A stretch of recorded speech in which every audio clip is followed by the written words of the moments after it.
Good morning. It's way too nice of a day to be inside, so I thought I would do a couple segments outside on this beautiful fall day. John M. Schrader here. Yes, trespassing allowed.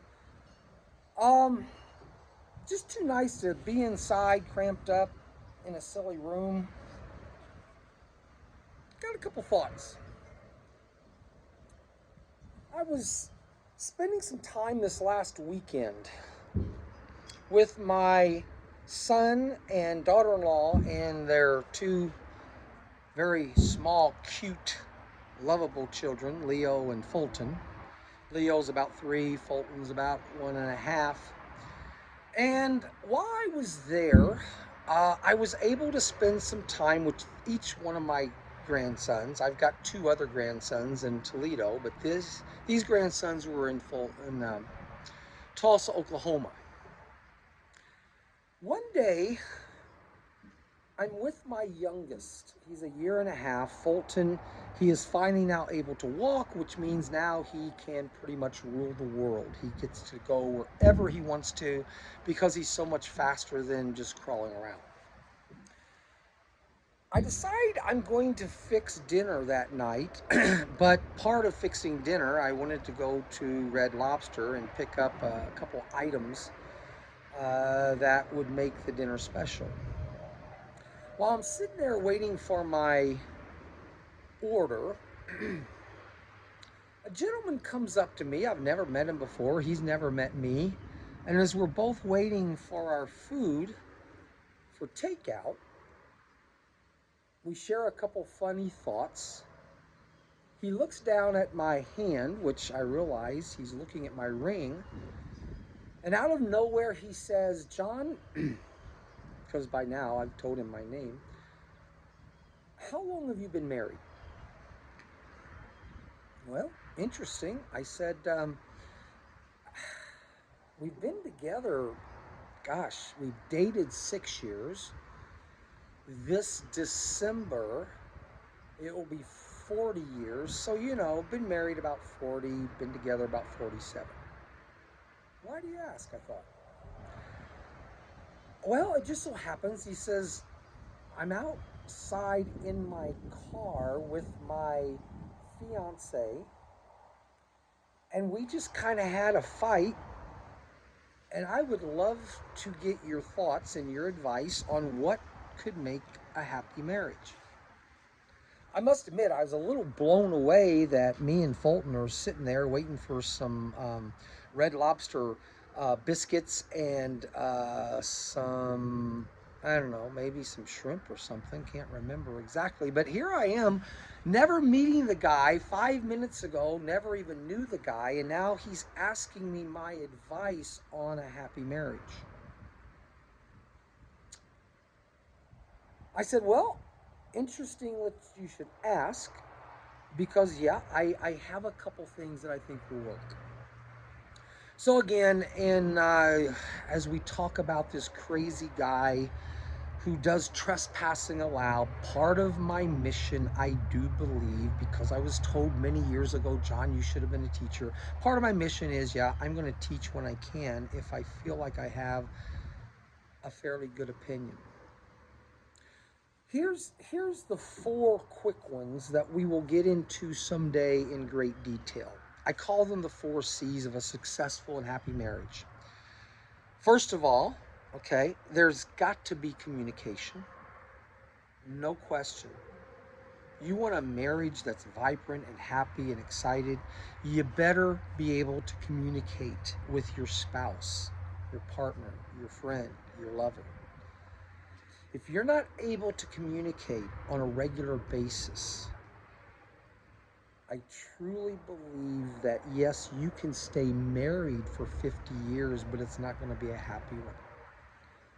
You can stay married, but if you're not communicating often with the person you say you love, that you're not able to share your thoughts and she can share her thoughts and you can work through those thoughts, if you're not communicating,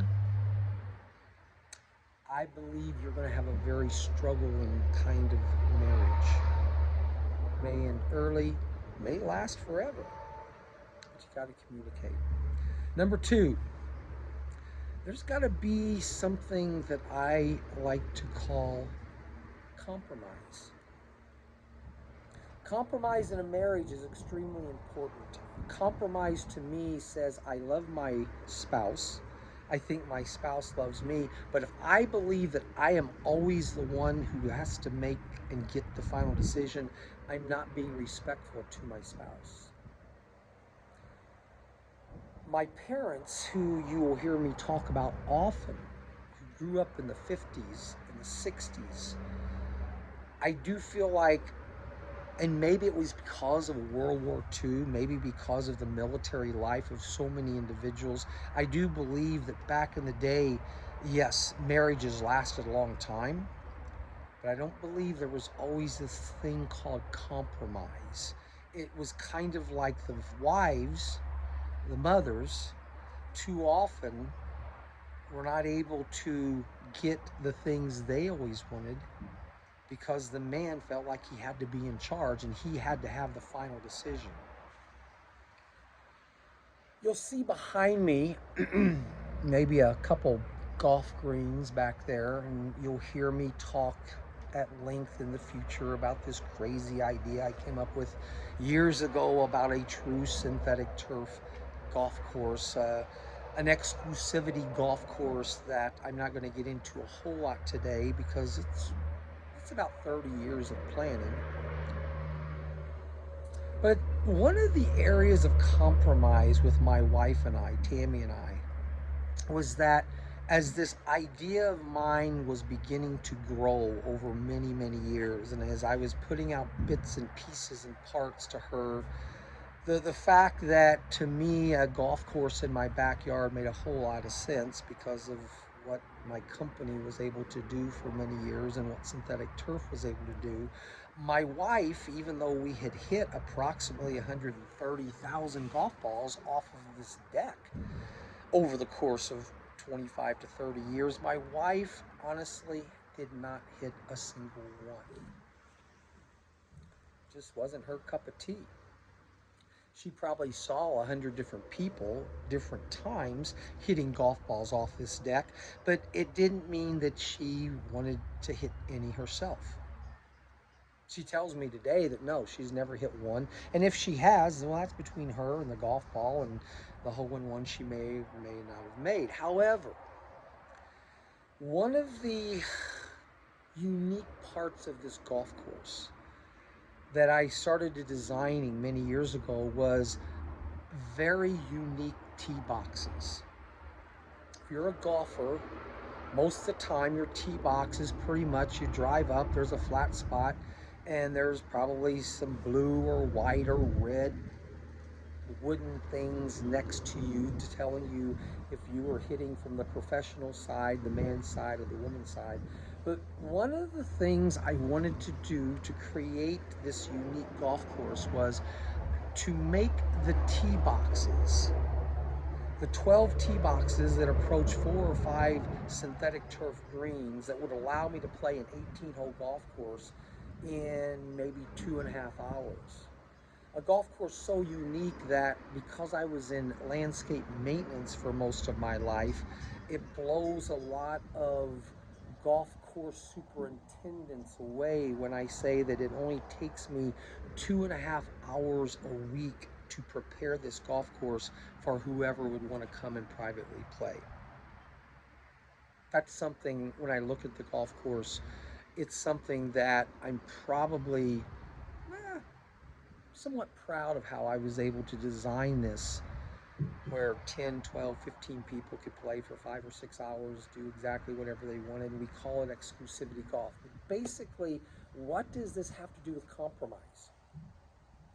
One of my favorite shots for years as I was designing this course was that we had 2 flat roofs on either side of our house. One was over our bathroom, one was over our entrance.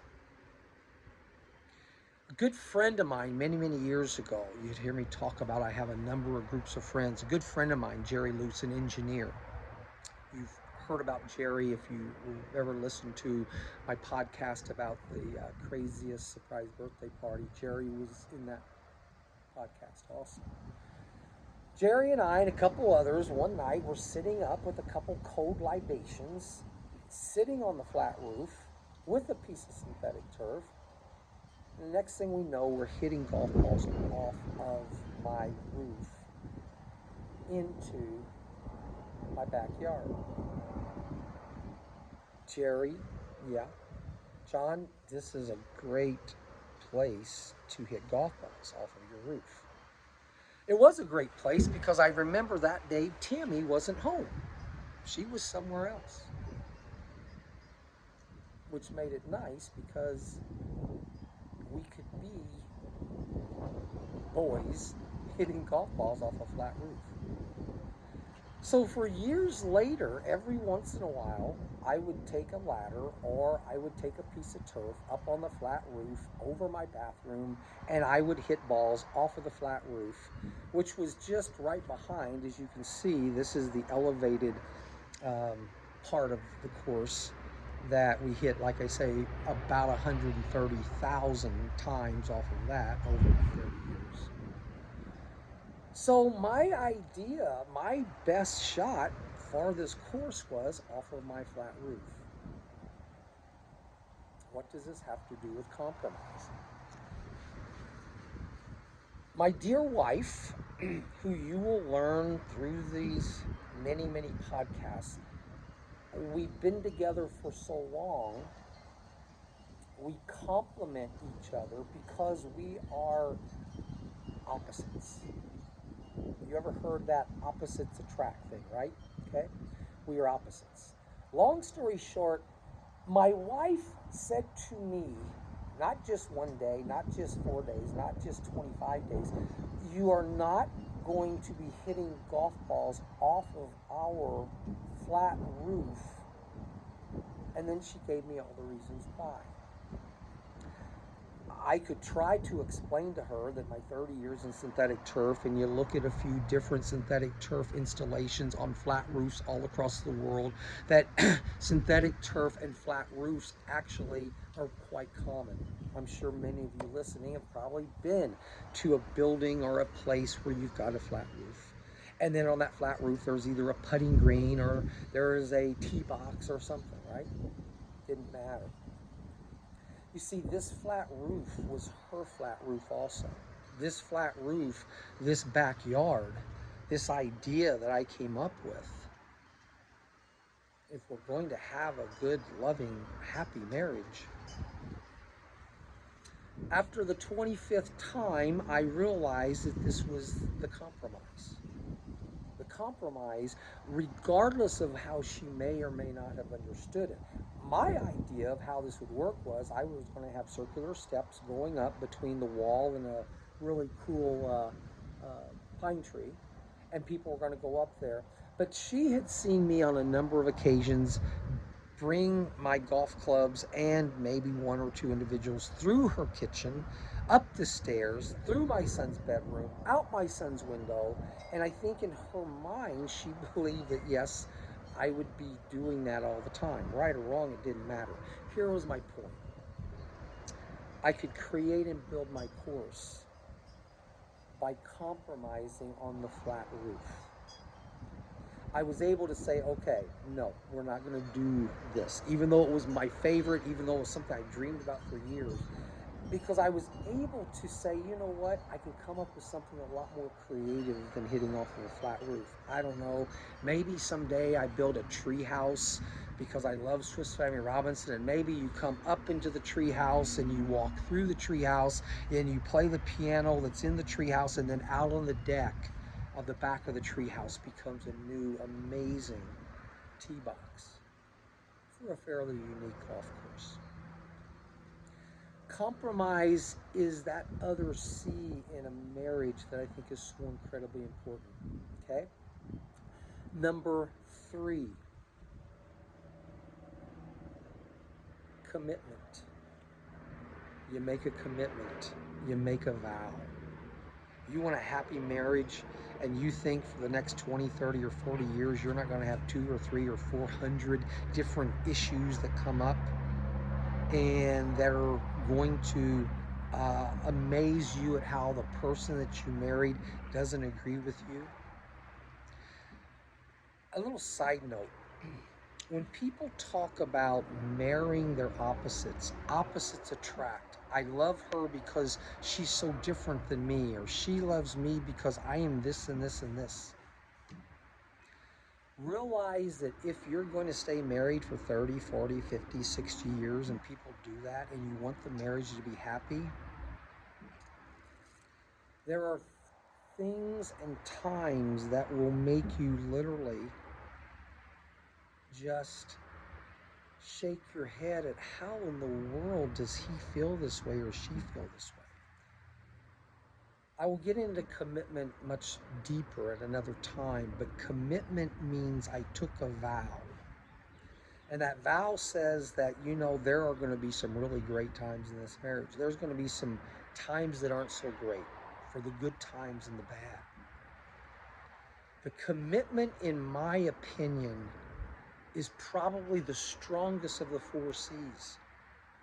The commitment means that, yes, we are going to have our differences. And when we have our differences, how are we going to handle them? And when you say to me something that blows my mind, or I say something to you that you just can't believe to comprehend, you have to have that moment where you can step back and say, I'm ending this conversation right now. I'm so mad at you right now. I'm going to go here or there or somewhere else. But the commitment says, but I'm going to make a commitment in front of 2 or 3 or 400 people, and I'm going to make a commitment in front of God and these people on my left and these people on my right. If I'm going to make a commitment, then I'm going to use that commitment as kind of my anchor, my structure, my support, that instead of walking out forever, I'm going to come back because of a commitment. We'll talk about that more on another day. My final C, which for some people, it has a wide variety of levels. My final commitment, my final C, is cuddling. What is cuddling? Cuddling was the only word I could come up with, a C, that basically said that I think for many happy marriages, there has to continue to always be cuddling. Cuddling in John M. Schrader's world can be anything from a G, all right? You got the G, okay? The kids can watch you give the nice quick hug, maybe a kiss on the cheek. You can go to the PG, where now you're really hugging and now you're really kissing, and the kids can still watch, but they get bored with that after a while. There's a cuddling that can go to the R, and there's even the cuddling that can go to the end of the alphabet minus the 2 letters, okay? Get it? Z, not Y, not Z, okay? Cuddling in a marriage, especially if it was the physical cuddling that made the marriage seem like it was going to be fantastic. Cuddling was those times, remember, where in your marriage you had those arguments that you were literally wanting to throw things at each other, and an hour later you were throwing yourselves at each other with not a whole lot of wardrobe on? Cuddling is, in my opinion, and again, my good friend Dave Ramsey says, my opinion, I am 100% sure of. Cuddling, I think, is necessary to have that happy, loving, continuous, long-term marriage with each other. Because it was the cuddling that got you started. It was the closeness. We talk about there's 2 types of intimacy. There's emotional intimacy and there's physical intimacy. And sometimes a hug, which I remember about 10 years ago, they talked about the 3 non-sexual hugs. Give your spouse 3 non-sexual hugs a day. That closeness where your bodies can be touching each other. I truly believe cuddling is so important. Now, please understand, I'm back to Red Lobster, right? I'm back to the gentleman. I have not now spent 25 minutes with him telling him the 4 C's. I may have said commitment, cuddling, compromise, communication. Those are important. I said, but here is the easy one. And here's what we're going to, I hope, dwell on today. For all of you people who are about to get married, for all of you people who are recently married, because again, I'm primarily talking to many of you between the ages of 18 and 42, okay? One of the things I found out about Tammy and I was that, yes, we loved the fact that we were opposites. She was a jeweler, an artist. She was somewhat of a perfectionist. She was a jeweler where she could take a little stone about that big that was worth about $30,000 and she could create the most amazing ring with it. I was her opposite. I was a landscape guy that we would take boulders 2, 3, 4 tons a piece and we would do amazing work with retaining walls or aquatic gardens or waterfalls. But we realized that Tammy and I, when you got right down to it, we were exact opposites in many ways. I'll share with you someday all of them. On the really big, important things, we were very much. We both were Catholic, both believed in the sanctity of marriage. We both believed on how to raise children. The big things we were pretty much in sync on. And that's where when I say date someone, not just for a year or 2 years, you need to date them for a while to figure this out. But it was the little things. It was the stupid little conversations that because we were opposite of each other, because we saw the world differently from each other, we would have these silly, stupid arguments that in reality made no sense at all. There's a saying I saw recently that says, hey, if you haven't solved the issue in 15 minutes, stop, walk away, go somewhere else. You're not going to get any better. You're not necessarily going to compromise. So here is what we did. And here is what I, John M. Schrader, the teacher, is offering for you out there who may have married or are about to marry your opposite. And it worked to perfection. Every time Tammy and I would have that moment where we would be having that difference of opinion that we knew we were right. Each one of us was 100% sure that he was wearing black pants and the other person, no. There was no way they were black. They were probably more of a blue pants. Or this person was eating this food. No. At Thanksgiving, this person, no, they were eating this food. Instead of going one step further, we learned early in our marriage, hey, I will bet you $1. We would stick out our hands and we would shake and bet each other $1. Okay? Topic closed. Done. Finished. We have now bet $1, and Tammy knew she was 100% right, and John knew he was 100% right. And the amazing thing was that usually within an hour, a day, a week, or a month, one of us would find out the correct answer, okay?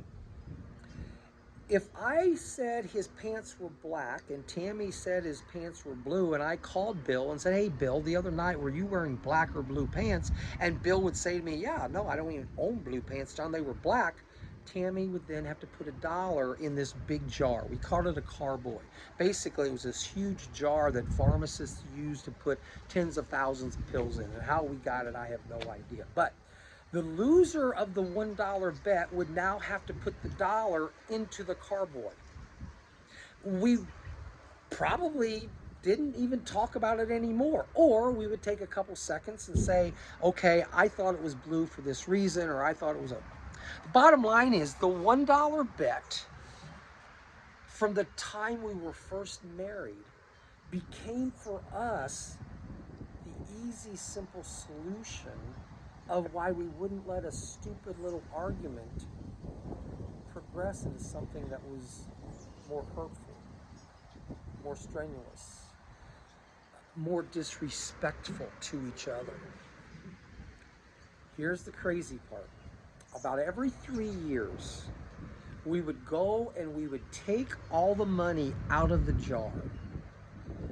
And amazingly, there was enough money in this jar that allowed us to take a really nice romantic weekend.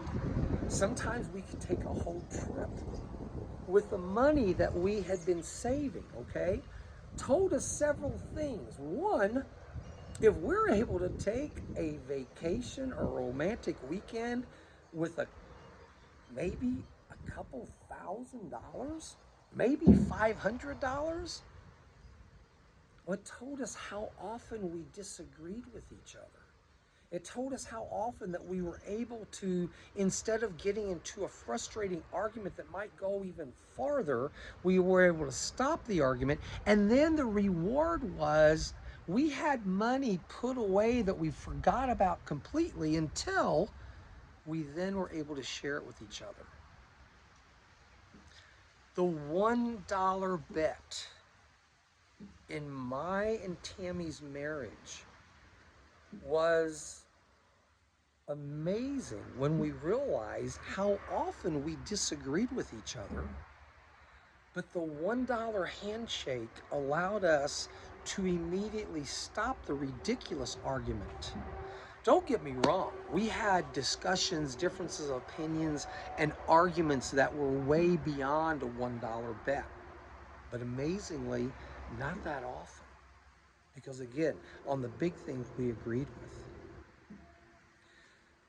But the next time you and your spouse, you and your lover, you and your friend, you and whoever you're sharing space with, and amazingly, I would say in the last 3 weeks, I've had this discussion with probably 5 to 7 different groups of strangers I've never met before, but they listen to me like, that's right.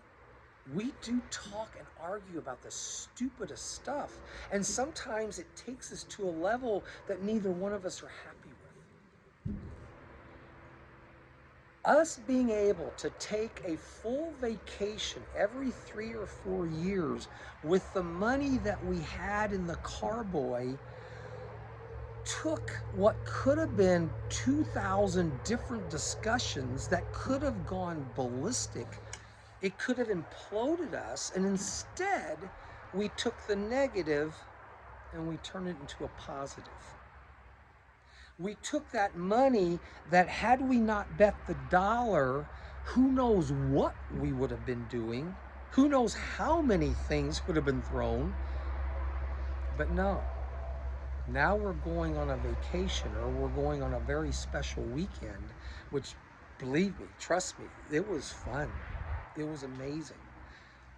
But we did it with the money that was created by what could have been a very toxic and a very disrespectful argument that didn't need to happen.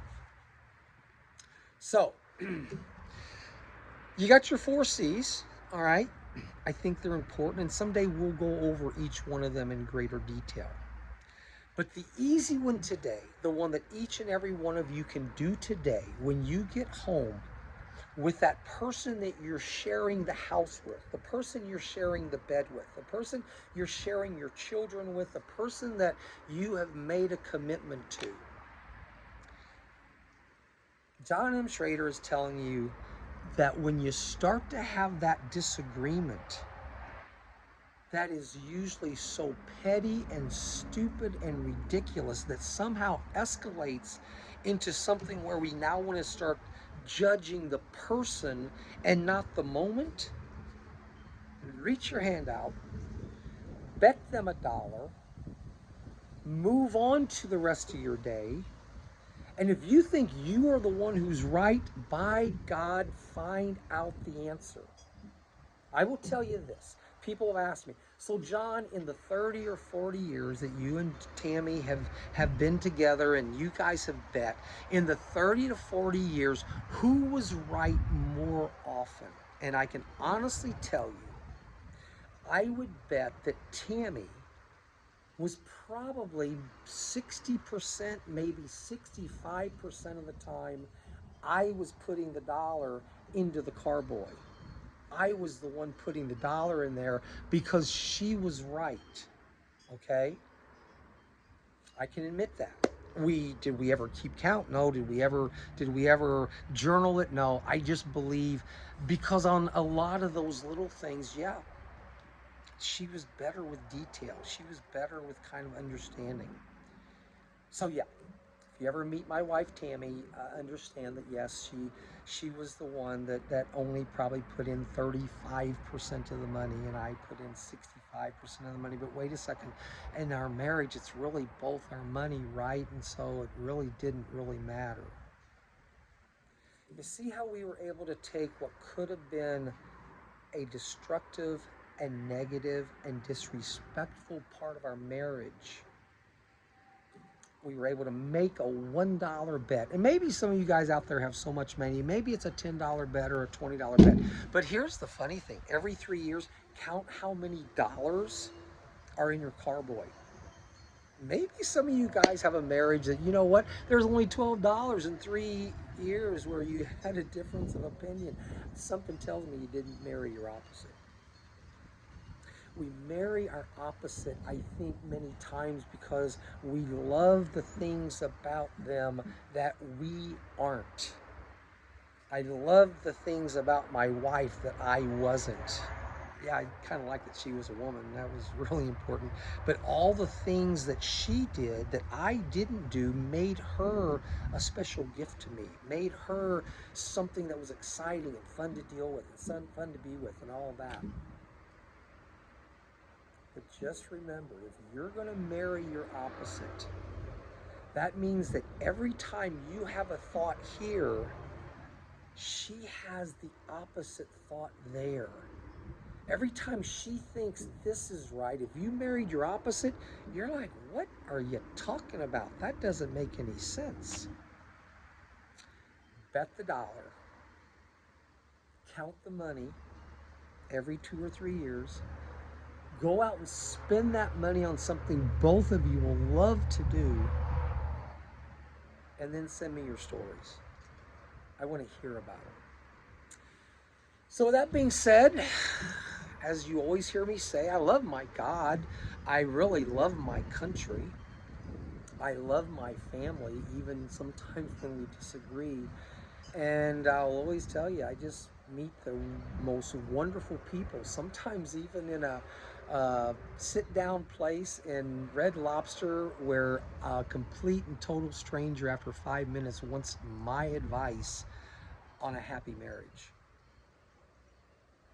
And hopefully he and his wife, after he got back in his car, or his fiance, shook hands, bet a dollar, because as I walked by the car, I could see that she was looking at me like, who is that guy and why in the world are you getting advice from him? It could have very easily had nothing to do with me, but it could have been my darling little 1.5-year-old grandson that was sitting there just yelling the whole time like, come on, Dad, we gotta go. Grandpa, we gotta go, Grandpa, come on. I can't articulate, Grandpa, because I can't even speak yet, but I can certainly yell. I love those 4, but not always in that order. So hey, go out there, have your disagreements, just bet a dollar and move on, and let me know how it goes. TrespassingAllowed.com. Enjoy it. Again, read my first 8. It will give you my foundation, because from here on out it just gets crazier and crazier and crazier.